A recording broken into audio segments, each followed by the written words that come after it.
I'm Patty Smith. I work here at the Bonnievale Environmental Education Center. You may know Bonnievale Environmental Education Center, also known as BEEC, from camper experiences or school program experiences. I work here as a naturalist. What's a naturalist? A naturalist is someone who's interested in all things to do with the natural world. Plants, animals, seeds, the weather, and how these different components interact together. So what I do here at BEEC is I organize public programs. I organize salamander crossing brigades. I do habitat inventories for towns to help them figure out which are the important areas to conserve for wildlife. I'm also a wildlife rehabilitator, which gives me a lot of great opportunities to learn about and interact with wildlife. And when I'm not working for BEEC, I spend a lot of time in the woods and especially studying a couple of different types of animals. I've been following a family of beavers for about 13 years and have really gotten to know them. I also spend a lot of time, especially in the winter, with porcupines. So as this class continues, I hope to introduce you to some of my beaver and porcupine friends, and maybe some of the wildlife that I'm rehabilitating also. I've got a baby cottontail bunny right now and 2 baby beavers, so stay tuned. What we're going to do right now is take a walk. We're going to go up to the top of the hill, and we're going to think about choosing a site for journaling. As a naturalist, the journal is one of my most important tools, and it's really the best way I know to get myself centered and observing things closely. And I'm hoping that through this series of videos that I'm going to share with you, I can teach you some of the ways to make that journal into such a tool for yourselves. Off we go. So when you get to your journaling site, you may say, okay, here I am, what am I going to write about? So I'm going to offer you some prompts. This time, your prompt is going to be to use all 5 senses at your site. Right here, I'm getting some aroma from this amazing fungus growing here. Does it smell like I want to eat it for supper? I don't think so. But it also, you can tell a lot about different kinds of mushrooms and get useful information for identifying them by the way they feel. This one feels dry and crumbly, not slimy. It's really tough and rubbery. This giant fungus is also going to be a haven to all kinds of insects. So it's its own miniature world and apartment complex here. So sense of taste, would I recommend tasting this mushroom? No, I definitely would not. It's not one of the ones that I know to be edible. There are mushrooms I might encourage you to taste.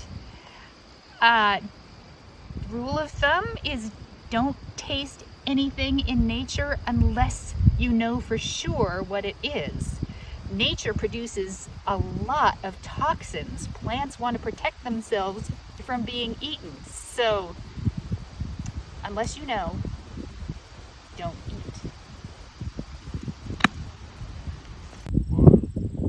Well, here we are at the summit of Heifer Hill. It's very windy up here today, so I don't know if you'll be able to hear me, but I want to invite you all to come up here anytime you like. The trails here at Bonnievale are open to the public. So it's a little bit quieter right here at the edge of the field, and we're now in a place where there are a lot of, well, some people might call them weeds, but Queen Anne's lace and milkweed. And what I really want to direct your attention to at this spot are the sounds.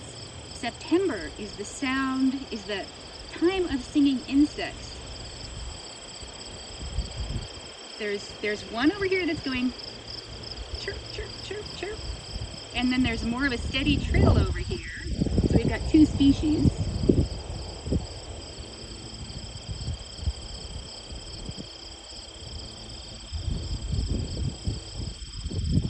One of the things I'm going to encourage you to do is when you find your journaling site, really use your ears and see what they can tell you about what's going on. hear a lot more insect song when it's warm out, and certain species will sing a lot more after dark. So think about timing too. So there's no such thing as a walk in the woods where you don't see anything, if you're really looking. This hole, for example, is clearly a great spot for, say, a person this tall to live, or a chipmunk. I don't know who's in there right now, but if you were really curious, there are ways to find out. You could put a little track plate right here, or even just sprinkle some flour and wait to see if there are tracks. That would be one way. Yep. Always things to see. I've got something I want to show you over this way. So for obvious reasons, this is one of my favorite trees, and some of you may recognize it from forested mystery or other past experiences here at Bonnievale. This sugar maple may be 350 years old, which is about the maximum lifespan for one of these trees. And sadly, there are a number of trees of the same generation in these woods, and they're all starting to fall apart and die, the end of that natural cycle. While we're right here, I wanted to talk a little bit about journaling. Before I started my beaver project 13 years ago, I used to just wander all over the woods. But when I decided to start studying these beavers, I returned to the same spot over and over every night. I just watched what happened, and that just transformed my relationship with the world. I would take my journal with me, and just by jotting down a few sentences, I can go back and read the journals from years ago. Those few sentences will bring me right back to that same evening at the beaver pond. So one of the things that you're going to do is choose your own site for journaling. And it should be a site that you can get to easily and regularly and safely. And one of the things to keep in mind with safety these days is ticks, sadly. So be prepared to wear your anti-tick clothing and do a tick check when you get home.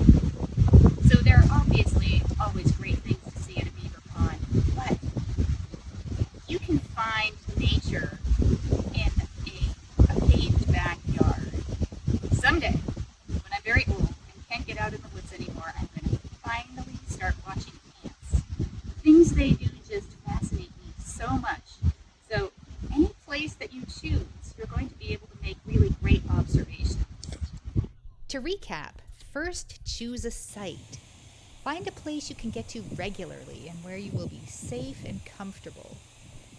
And the prompt to get you started will be to experience the natural world at that site with 4 senses. Record something you see, hear, smell, and feel. Until next time.